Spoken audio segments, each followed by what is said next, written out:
Um dos aspectos muito importantes que nós temos, e uma pergunta que sempre é feita é: como tudo começou? Como todas as coisas começaram? Porque o nosso debate, muitas vezes, dentro das igrejas e também fora das igrejas, está relacionado com uma questão de filosofia, de pensamento.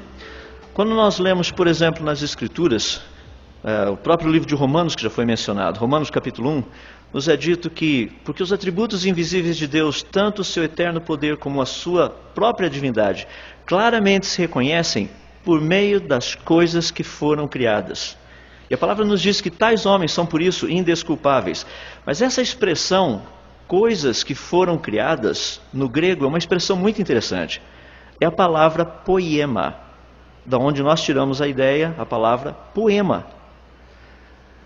Eu quero dizer para vocês que, dentro de um contexto de estudo, a pergunta principal é: será que os cientistas conseguem ler o poema?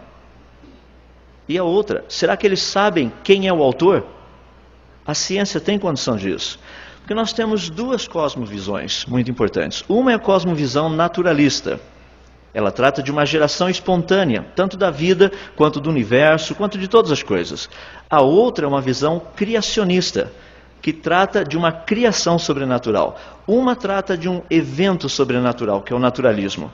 O criacionismo trata de um ato sobrenatural. E as duas possuem, literalmente, evidências. Estão baseadas em evidências. A proposta naturalista conta uma história de bilhões de anos. Como a vida teria iniciado, chegado até aqui, como o universo teria começado, chegado até aqui. A evolução do ser humano, que na verdade nós viemos de antepassados que também foram os antepassados dos macacos, chimpanzés, gorilas e orangotangos. Essa visão não é uma visão nova, a visão naturalista. Ela é uma visão que já foi discutida pelos gregos há cerca de 500 anos antes de Cristo. Portanto, nós não estamos tratando de uma ciência nova. A mentalidade dessa ciência tem mais de 2.500 anos. Por outro lado, nós temos a visão, que é a cosmovisão criacionista. Ela trata de uma criação da vida, de uma criação do universo. Ela trata de diversificação e complexidade das coisas criadas. Esta também não é uma visão nova. Ela é uma visão que já era discutida na Grécia Antiga por filósofos gregos. Portanto, essa discussão criação-evolução não é nada novo. Já temos mais de 2.500 anos em discussão, e para aqueles que acham que vão sair daqui com a coisa definida, lamento informá-los que não será o caso. Nós continuaremos brigando com isso até o dia em que a prova final for feita. Porque na ciência, uma teoria deixa de ser teoria a partir do momento que você consegue reproduzir na íntegra o que aconteceu. Somente quando o Senhor Deus criar novos céus e nova terra é que as duas deixarão de ser teorias. Porque eu não estava presente quando Deus criou o mundo, você também não, independente da sua idade. Ninguém estava lá. Então nós sabemos que é ou são teorias. Mas deixe-me mostrar um pouco como essas teorias funcionam, porque existe uma confusão muito grande dentro do criacionismo. Eu tenho falado muito isso nas igrejas, tenho procurado esclarecer que muitas vezes a nossa briga, por exemplo, ensinamos os nossos alunos, os nossos filhos, a lá na escola, quando o professor de biologia falar que o homem evoluiu, dizer que não, ele está errado, porque Deus disse, Deus criou o homem. Eu creio nisso, mas isso é fé, é a nossa fé. Então deixe-me procurar separar as duas coisas.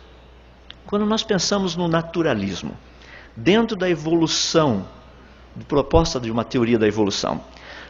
O evolucionismo é a teoria base.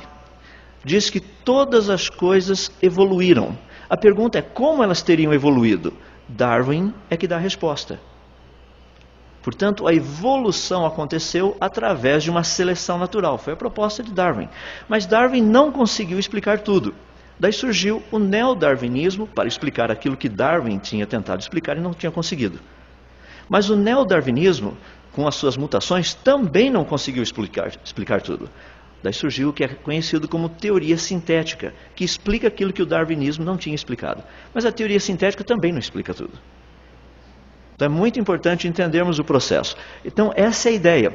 Quando nós tratamos do criacionismo, o que as pessoas pensam? Qual é a base do criacionismo? Muitas pessoas dizem é a Bíblia.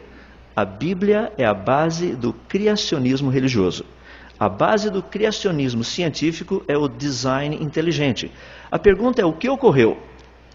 Tem sinais de inteligência em todos os locais, em todas as áreas. Como que esses sinais de inteligência apareceram? Nós vamos ver alguns deles daqui a pouco. Como que eles apareceram? O criacionismo responde, eles existem porque houve uma criação. Mas o criacionismo, de forma geral, não trata nada a respeito se foi criado por um criador, por dois, por três. Ele não se preocupa com a questão do criador. As pessoas falam, mas isso não faz sentido. Faz. Eu, por exemplo, eu posso pegar o meu relógio, eu sei que o meu relógio foi feito no Japão, está marcado atrás dele. Eu posso estudar essa máquina, entender como ela funciona, sem jamais ter a menor ideia de quem o fez. Talvez eu não saiba o nome, talvez não, eu não sei o nome dos engenheiros que trabalharam produzindo esse relógio. Mas eu sei que ele é uma criação. Eu sei que ele não evoluiu no monte sei lá o quê, ou que ele não apareceu numa praia sei lá onde. Ele foi criado. Existem sinais de evidência. O que explica a questão do criacionismo é a teoria da criação especial. A criação especial diz, existe uma criação porque existe um criador. Isso é resultado de um ato criador. Quem é o criador? Essa resposta só pode ser dada não pela ciência, mas pela religião. Daí aparecem os criacionismos religiosos. Dentro do criacionismo cristão, judeu-cristão, nós temos o Deus da Bíblia. Se você conversar com um muçulmano, para ele o Deus que nós cremos não foi o Deus que criou todas as coisas. E assim por diante. Pois bem, são duas cosmovisões. E o importante entendermos é o seguinte, aceitar que existe um Criador é científico. Aceitar quem é o Criador, essa é uma questão de religião. Você não pode forçar o seu professor de biologia a aceitar que o Deus da Bíblia foi quem criou todas as coisas. Mas você pode convencê-lo através da ciência que todas as coisas foram criadas. E é em cima disso que nós procuramos trabalhar.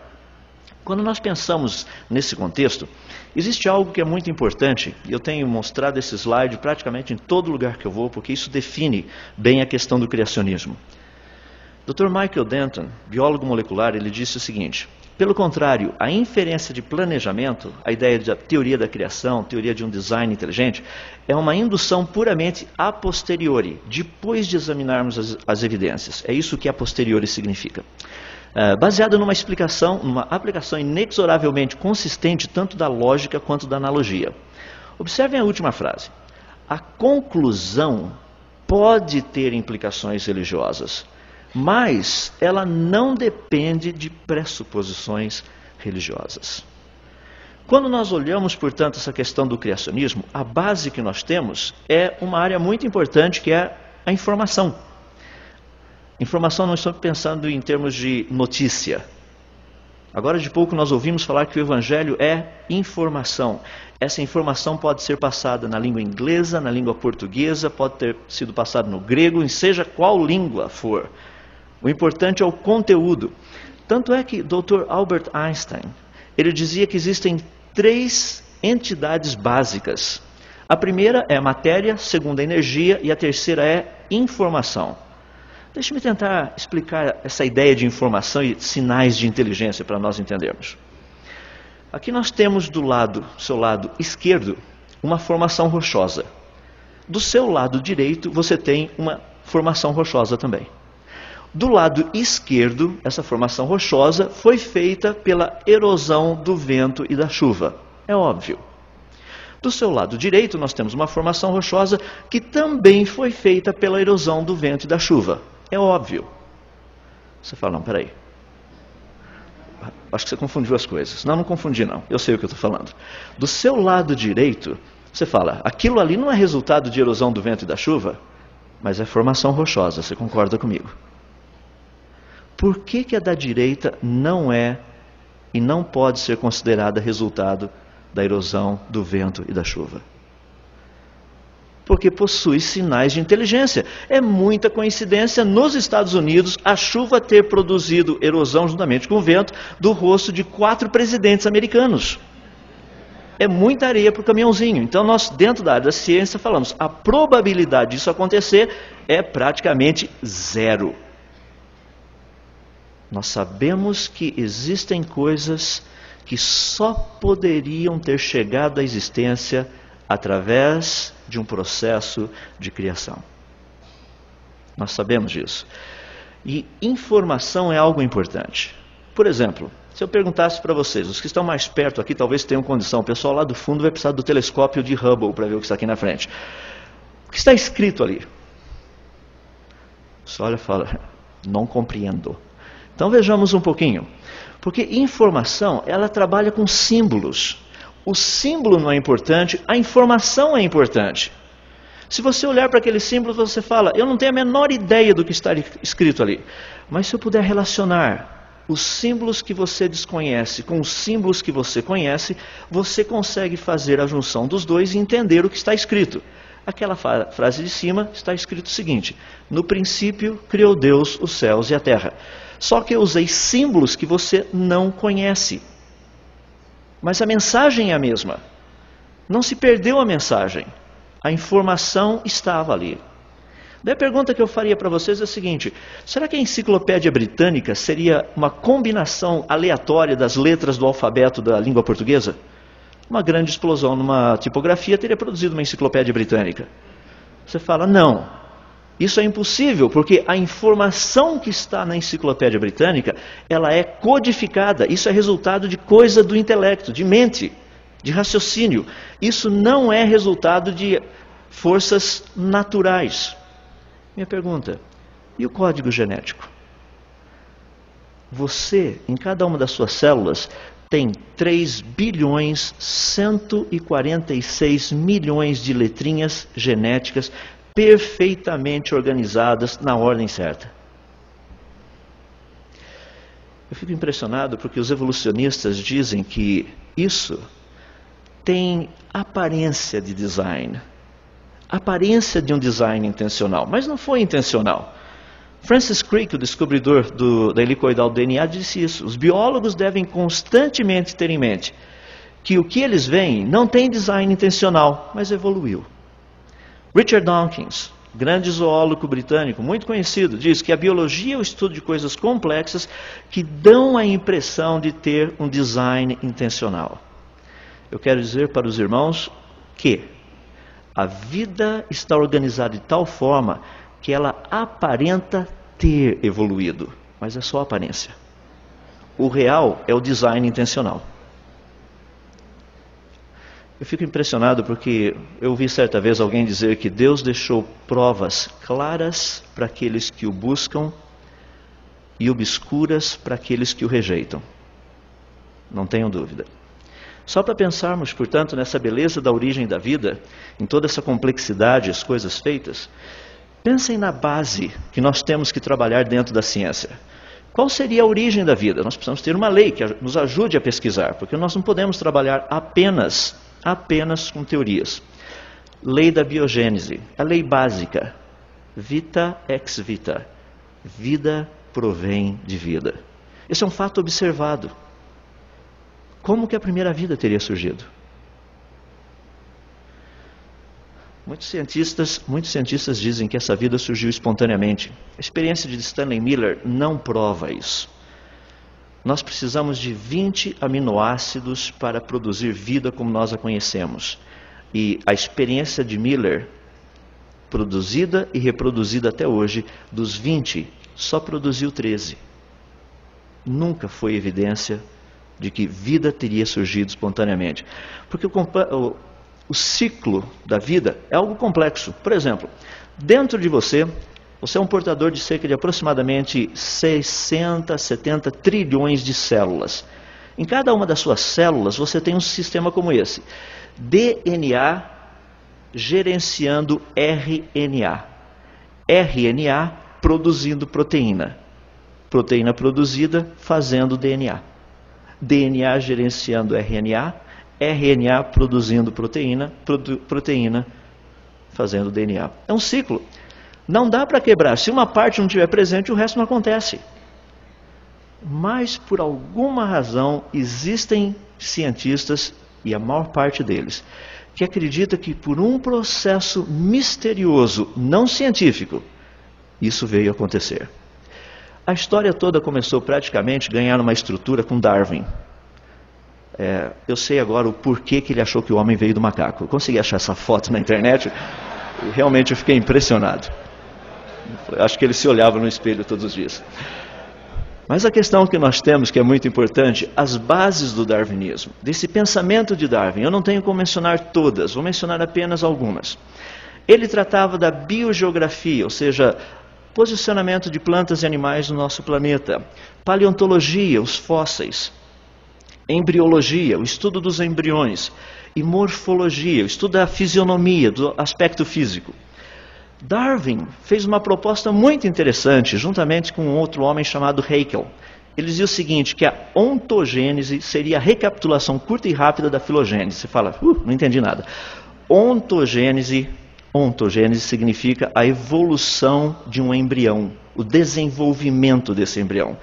E filogenia, é o estudo do desenvolvimento de uma espécie. Então o que Darwin disse é o seguinte, o embrião, à medida que ele se desenvolve, ele vai contar a história de como aquela espécie teria evoluído através do tempo. E o trabalho dele foi baseado praticamente nos desenhos e fotos tirados por Ernest Haeckel. Haeckel fez um trabalho muito interessante, vocês podem ver do lado, no canto superior, esses são os desenhos. Então existe uma similaridade muito grande dos embriões quando eles eram pouco desenvolvidos, logo no comecinho. Isso é o que eles pensavam. Olha na foto de baixo o que é na verdade. Só que infelizmente a foto de baixo não aparece no livro de ciência. Por incrível que se pareça, é a de cima. Além de desatualizada, Haeckel nos anos de 1908 e 1909, ele escreveu alguns artigos em jornais alemães confessando que ele havia criado algumas das imagens porque elas não existiam. A diferença era muito grande. De onde vem a vida? Vem de um código perfeitamente produzido, perfeitamente estruturado, numa pequena molécula. Se eu pegar o DNA que está dentro de uma das suas células apenas, e colocar todos os pedacinhos juntos, um em cima do outro, eu teria uma linha fininha de aproximadamente 2,10 metros de altura. A espessura dessa linha, 2 nanômetros. Pegue 1 milímetro, divida por 1000, pegue um pedacinho. Esse pedacinho divida por mais 1000 e pegue 2 pedacinhos, isso são 2 nanômetros. Ali está toda a informação de fazer você. Dá para imaginar? Tudo. Agora, o que me impressiona nisso é que quando nós olhamos essa estrutura, as pessoas dizem, isso aconteceu aleatoriamente. Olha o exemplo das duas frases. O mesmo número de letras. Por que uma tem sentido e a outra não? O DNA passa informação o tempo todo. Informação é codificada, decodificada, codificada, decodificada. Não é aleatório. A frase de cima, como tudo começou. A frase de baixo tem as mesmas letras. Mas se as letras não estiverem na ordem certa, colocadas de uma forma inteligente, não significa nada. Não existe informação, a coisa não acontece. E as pessoas me perguntam, mas a evolução nos mostra um desenvolvimento. Só se a informação já estiver presente. Deixe-me usar o exemplo das borboletas. Existe um tipo de borboleta, que é a borboleta monarca. Ela é muito conhecida na América do Norte, principalmente Canadá, Estados Unidos e México. A coisa começa mais ou menos assim. Você pode ver no canto superior esquerdo os pequenos ovinhos, aproximadamente 1 milímetro. Cerca de umas 2 semanas depois desses, 3 dias depois desses ovinhos, vão nascer uma pequena lagarta, como vocês estão vendo. Essa lagarta possui 16 protopatas, são tipo de patinhas. Essa lagarta vai viver por alguns meses e de repente ela vai se posicionar de ponta cabeça numa folhinha, encaracolar-se um pouco e vai produzir um tipo de um casulo em volta dela. Ali ela vai permanecer por mais 2 semanas. Depois de 2 semanas, essa lagarta vai emergir desse casulo, fazendo uma força descomunal para esticar as suas asas, preenchendo de um líquido próprio para que ela ganhe a dureza que ela precisa, vamos colocar dessa forma. E você, de uma lagarta que tinha 16 patas e se parecia extremamente horrível, nasce uma borboleta com 6 patas e uma asa de aproximadamente 8 a 12 centímetros de envergadura. As pessoas falam, mas isso é exemplo da evolução? Não, isso é exemplo de criação, porque todo o código genético de todas as fases que essa borboleta ia passar, já estava naquele ovinho de 1 milímetro.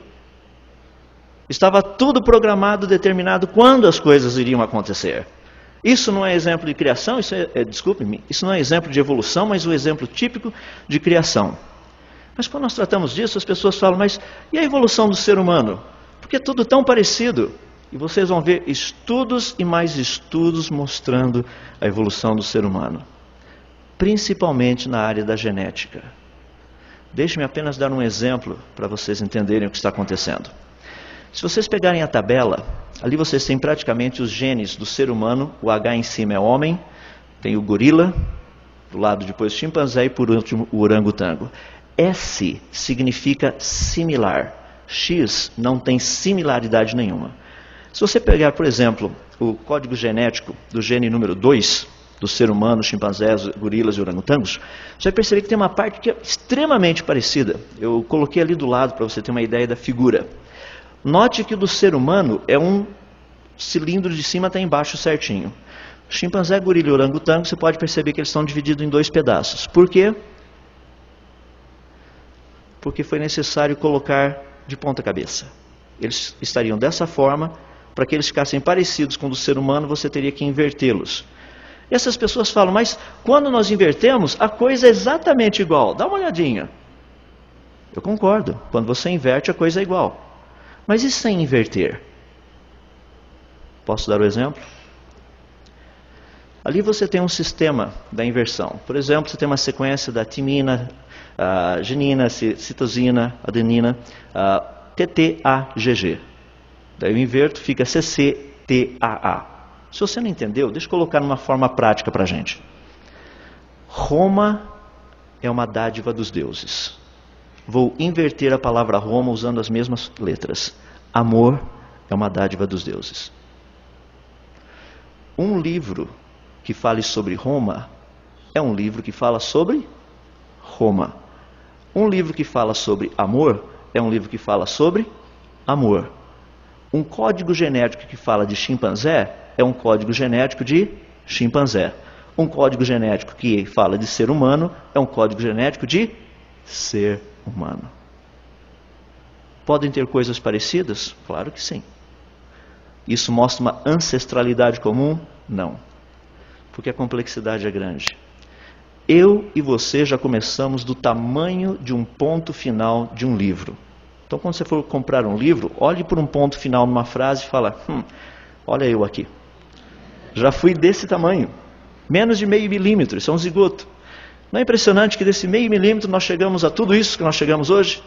Naquele meio milímetro já tinha toda a informação do que iria acontecer na tua vida, da quantidade de cabelo que você ia ter durante a sua vida, por isso que eu estou querendo alterar meu código genético, e coisas parecidas. Se você descobrir, você me avise, tá? Então vamos trabalhar juntos. A questão da cor do cabelo é relativo. Principalmente as mulheres, a gente sabe como é que funciona. Tem DNA ficando louco, não sabe mais que cor produzir. Quando nós tratamos, portanto, da genealogia do homem, porque muitas pessoas falam, não, mas o homem evoluiu. Nós temos evidências, basta olhar para os fósseis.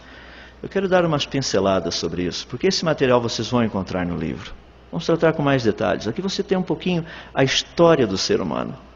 Essa história do ser humano está baseada em crânios. Crânios que são encontrados. Avaliando-se, interpretando-se os crânios, a forma deles. A ciência tem procurado colocar numa certa orientação em que você possa descrever a evolução do ser humano. O problema é que a ciência não mostra os problemas que ela tem encontrado e passado. Deixe-me dar 2. Primeiro, um dos problemas sérios na área da ciência é a parte de fraudes. Há 2 anos atrás, Dr. von Zitten confessou que ele tinha fraudado aquilo que era um dos pontos cruciais para demonstrar que os neandertais foram o que a ciência tem dito ser. O crânio principal dos neandertais, crânio de Paderborn, que havia sido datado por ele com cerca de 27.400 anos, ele confessou que ele havia retirado da tumba de um homem que morreu no ano de 1750. Há 250 anos atrás, os neandertais andavam por aqui. E as pessoas chegam para mim e falam, mas espera, nós temos fósseis. Aqueles fósseis são de pessoas, não tem nada parecido conosco. Vejamos rapidamente alguns. Homo habilis. Segundo a teoria da evolução, ele teria vivido entre 1.900.000 anos atrás a 1.800.000 anos atrás. E aqui você tem uma foto do Homo habilis, por incrível que se pareça, muito parecido com um dos nossos ministros. Provavelmente está evoluindo. Não fui eu que fiz a foto. Me mandaram a foto. Características do Homo habilis. Pode ver que o Homo habilis ele é muito voltado para a agricultura.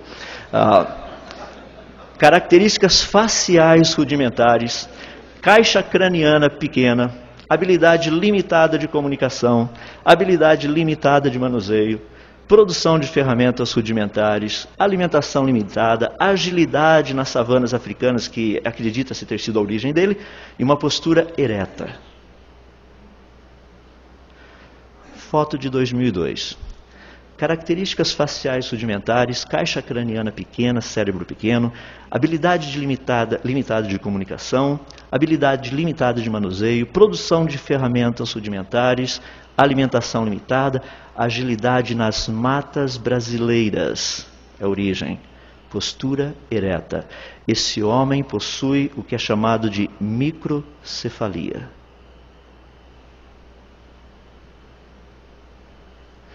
Muita gente está confundindo coisa por aí. Interpretação errada. Se você quiser conhecer o Homo habilis em pleno século XXI, que tem SIC, RG e recebe aposentadoria do nosso governo.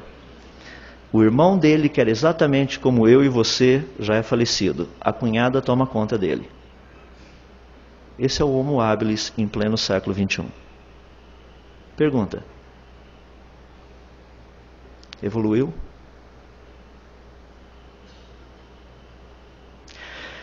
Porque as pessoas falam, seria impossível todos nós termos vindo de uma única e mesma mulher. Imagina a variedade de todos nós. Nós viemos de uma única e mesma mulher, a ciência sabe disso. Estudos do DNA mitocondrial mostram que todos viemos de uma única e mesma mulher. Pelas mutações no DNA mitocondrial, nós sabemos que essa Eva mitocondrial viveu entre 6.000 a 6.500 anos atrás. Como que a evolução trata disso? Para eles foi o auge, o topo da evolução humana. Dali para frente não havia mais necessidade de melhorias. Então as pessoas vêm e me perguntam, eu vou dar só uma pinceladinha para vocês, como fica então a questão dessas cores dos seres humanos? Porque aí tem um problema sério. Eu já ouvi muita gente dizendo que a cor negra é maldição de Deus. Eu quero dizer para vocês que o negro e o branco são extremos. Se o negro o é, o branco também o é. Porque esses são os extremos da possibilidade. Só para nós entendermos, nós pegamos material genético de pai e mãe. Eu tenho material genético do meu pai e da minha mãe. Quando nós pensamos em termos de pele, cor de pele, vamos imaginar a ideia de 2 letras caracterizando material genético do pai e material genético da mãe. Suponhamos que o pai tem essa configuração, M maiúsculo, M minúsculo. A mãe tem a configuração M maiúsculo, M minúsculo. Então o filho pode pegar ou o M maiúsculo do pai e o M minúsculo da mãe. Ou o filho pode pegar o M maiúsculo do pai e o M maiúsculo da mãe. Ou o filho pode pegar o M minúsculo do pai e o M maiúsculo da mãe. Ou ele pode pegar o M minúsculo do pai e o M minúsculo da mãe. O que isso significa? A cor negra é dada pela combinação M maiúsculo, M maiúsculo. Se o primeiro casal fosse M maiúsculo, você só teria M maiúsculo para pegar. Portanto, todos os descendentes de Adão e Eva que teriam sido negros, seriam negros. Mas se eles fossem brancos? Lembre-se que Adão e Eva era clone, foi clonada. Deus só fez a alteração do X e o Y para ficar XX. E eu sei que os homens agradecem essa pequena mudança. É pequena. Eu brinco com o pessoal porque em vez de ser Adão e Eva, seria Adão e Ivo. Estariam só os dois no planeta até hoje. Mas pegando M minúsculo, M minúsculo, Adão e Eva, quais seriam as possibilidades? É eminho do pai, eminho da mãe, eminho do pai, eminho da mãe, não tem outra combinação. Só essa. Mas por outro lado, se Adão e Eva fossem M maiúsculo, M minúsculo, eles teriam toda a carga genética para que os seus descendentes pudessem ter toda a variedade de cores que nós vemos no planeta hoje. Toda ela. Seria apenas uma questão, à medida que o tempo fosse passando, as variações, as tendências de cores iriam acontecer. Mas deixe-me deixar claro, ninguém ia nascer verde, ninguém ia nascer azul, porque isso não está no código genético, inclusive cabelo. São combinações. E apenas para completarmos os nossos pensamentos, existe uma variação? Existe. Existe uma vida criada? Existe. Mas para que tudo isso acontecesse, havia necessidade que essa vida estivesse num local apropriado. E a Terra é esse planeta. Existe uma série que está passando no Fantástico agora, que eu acho muito interessante. É uma duplicação de um trabalho que já foi feito há muito tempo atrás, pelo Dr. Carl Sagan, chamado Cosmos. E o Marcelo Gleiser está fazendo praticamente a mesma coisa, só dando agora uma cara mais de brasileira para o negócio. Em outras palavras, nós moramos num planeta fantástico, de uma beleza incrível, com tudo aquilo que nós precisamos ao nosso redor. Tudo para que vida exista. Desde a forma de vida mais simples, que são os organismos unicelulares, de uma célula só, até aqueles de muitas células, que é o nosso caso, plantas, animais e coisas assim. Os demais planetas não são desse jeito. Não existe nenhum outro planeta no sistema solar que tenha as características do nosso planeta. São muitos planetas, são muitas luas.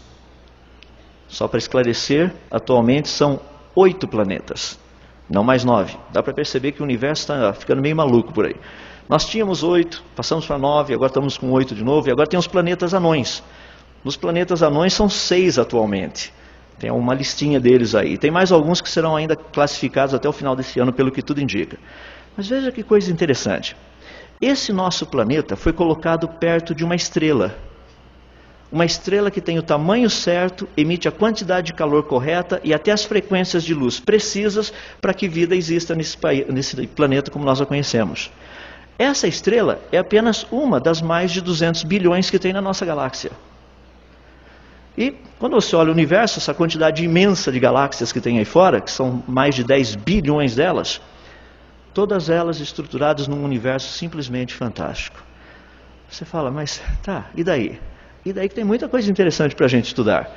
Porque quando nós olhamos a luz das estrelas, tem um sistema que nós chamamos de redshift, mudança para o vermelho.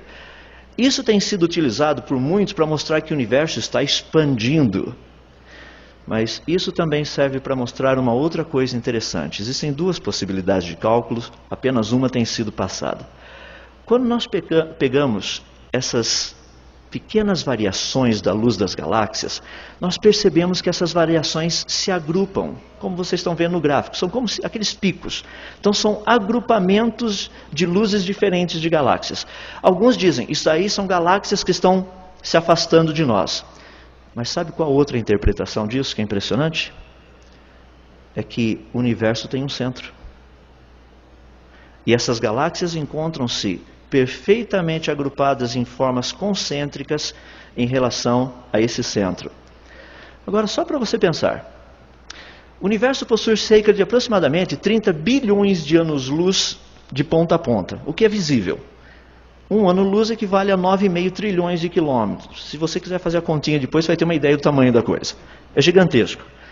Agora, esse agrupamento radial que nós vimos ali, mostra que o planeta Terra encontra-se a menos de 100 mil anos-luz do centro do universo. Se nós não estivéssemos aonde nós estamos, nós não teríamos condição de observar o universo como ele é. Que curioso. Um planeta com vida inteligente, com gente inteligente para estudar esse universo, e colocados na posição ideal para poder observá-lo.